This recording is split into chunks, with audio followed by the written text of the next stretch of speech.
Hi friends, welcome to Omi and Bhoomi kitchens. எல்லாரும் எப்படி இருக்கீங்க? இன்னைக்கு நைட்டு டின்னர் பார்த்தீங்கன்னா இட்லியும் கொங்கு நாட்டு ஸ்பெஷல் தக்காளி தொக்கும் தான் ட்ரை பண்ணியிருக்கோம். ரொம்பவே சூப்பராக செம்மையாக இருக்குங்க டேஸ்ட்டு. இது ஆல்ரெடி நான் 2 டைம்ஸ் செஞ்சுருக்கேன்.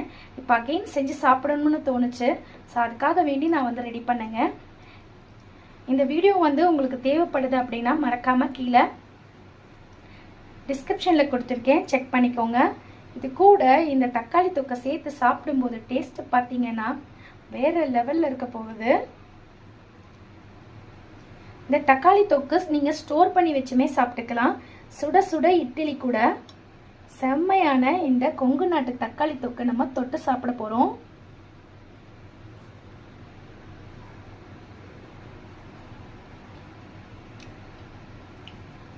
வாவ், சூப்பராக இருக்குங்க.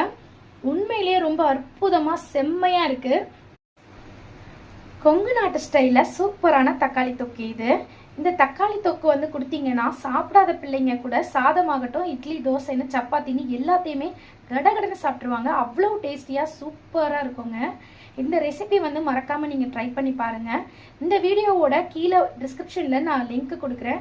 இது எப்படி செய்யணும், என்ன அளவில் செய்யணும் அப்படிங்கிற எல்லா டீட்டெயிலுமே அதில் இருக்கும். மறக்காமல் போய் செக் பண்ணுங்கள். நம்மளோட வீடியோவை தொடர்ந்து வாட்ச் பண்ணி கொடுத்துட்டு இருக்கக்கூடிய அத்தனை அன்பு உள்ளவங்களுக்கும் மிக்க நன்றி சொல்லிக்கிறேன். இதே போல் ஒரு சூப்பரான வீடியோவில் நான் உங்களை சந்திக்கிறேன். டாடா, பாய்.